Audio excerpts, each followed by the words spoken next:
Please रोना बंद करो। आशीष, मेरे सब में कोई फॉल्ट भी नहीं था, फिर भी असद भाई मुझे इतनी बातें सुना कर चले गए। तुमने एक लफ्ज भी नहीं बोला।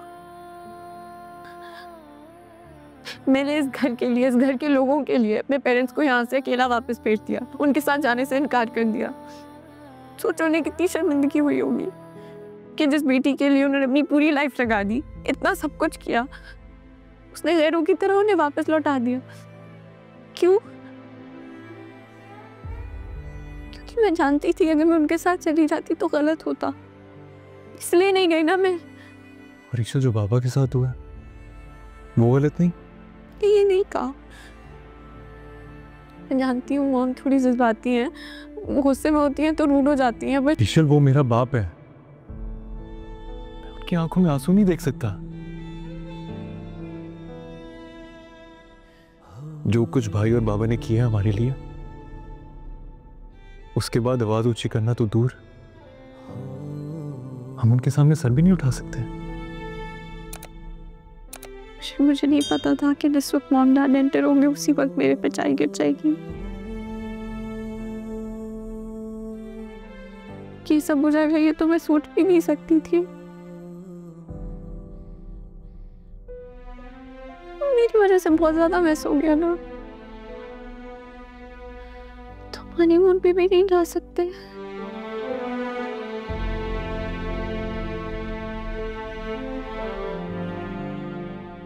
इट्स ओके, फिर चले जाएंगे।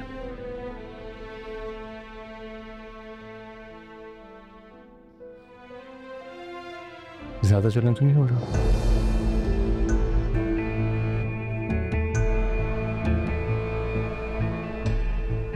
तो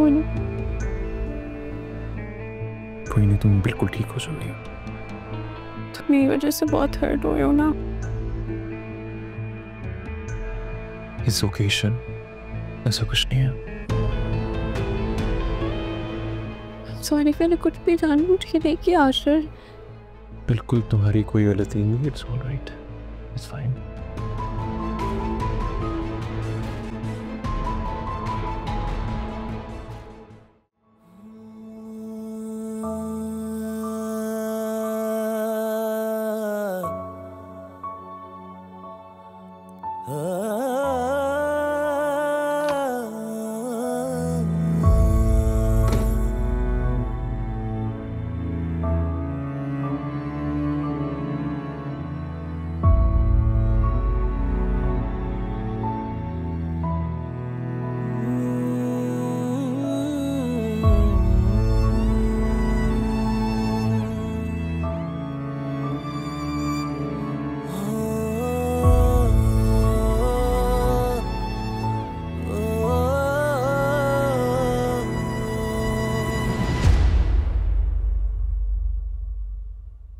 आप ठीक हैं बाबा?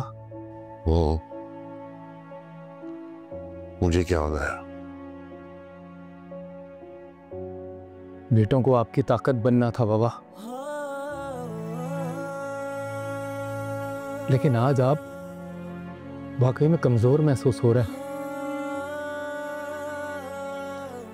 अफसोस इस बात का है बेटे के मैंने आज तक झूठ नहीं मारा, झूठा वादा नहीं किया, कोई दावा नहीं किया।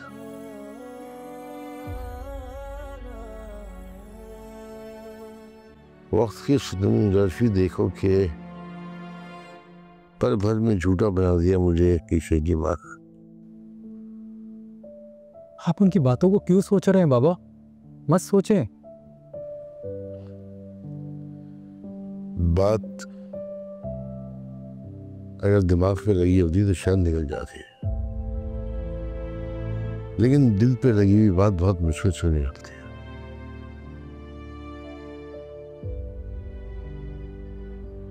चलो मान लेते हैं दिल से भी निकल जाएगी, लेकिन खुद को भाई की नजरों से कैसे निकालूंगा? तो मुझे बेइज्जत होता देखती नहीं।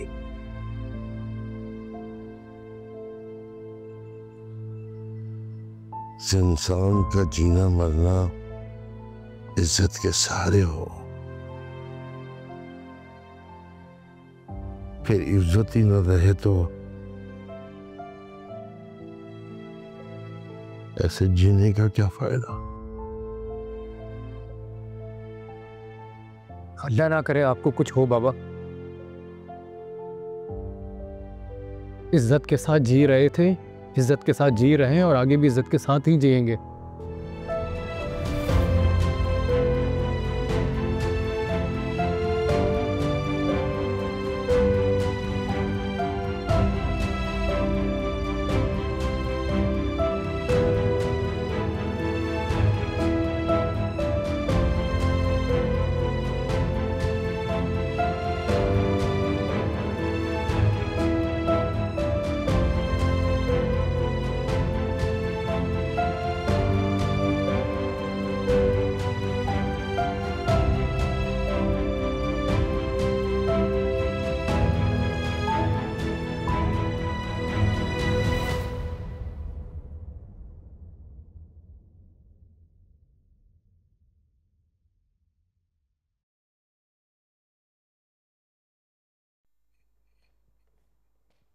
ईसल, ये देखो तुम्हारे लिए सूप बना कर लेकर आई हूँ। पैर कैसा है तुम्हारा?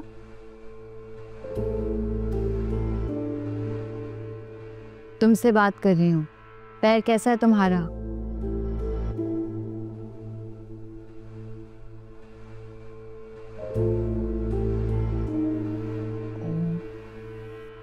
गुस्सा है? खैर पैर तो तुम्हारा ठीक हो ही जाएगा। और तुम्हारा इमेज बिना वजह खराब हो गया। क्या जरूरत थी तुम्हारी माँ को इतना तमाशा लगाने की? पता है सबसे मेरा काम आसान हो गया। सबकी नजरों में तुम बुरी बन गई। ताया अबू, असद, आशिर, रोहान, अनाया, सब क्या सोच रहे होंगे तुम्हारे बारे में। असद आए थे कमरे में, बहुत गुस्से में थे। देखो ईशु, मैं तो तुम्हें यही मशवरा दूंगी कि अपनी इज्जत छोड़ दो। अगर तुमने अपनी इज्जत ना छोड़ी तो ज्यादा वक्त नहीं लगेगा कमरे से बाहर निकालने में। आप शायद भूल रही हैं भाभी, आपकी लड़ाई मुझसे नहीं है, वक्त से है। और वक्त कभी किसी का एक सा नहीं रहता। फिलहाल तो मेरे हक में है, इसीलिए तुम्हें मुझसे डरना चाहिए, लड़ना नहीं। मैं आपसे नहीं लड़ रही और ना ही लड़ना चाहती हूँ। ये जो कुछ भी कर रही हैं आप कर रही हैं। हाँ एक बात, मैं किसी का टूल नहीं हूं जो जब चाहे जैसे चाहे इस्तेमाल कर ले।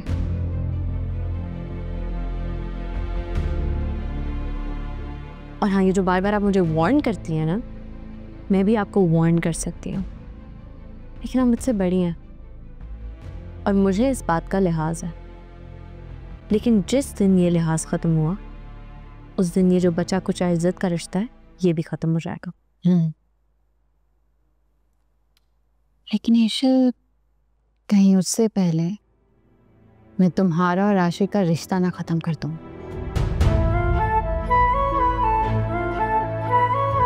गम है या खुशी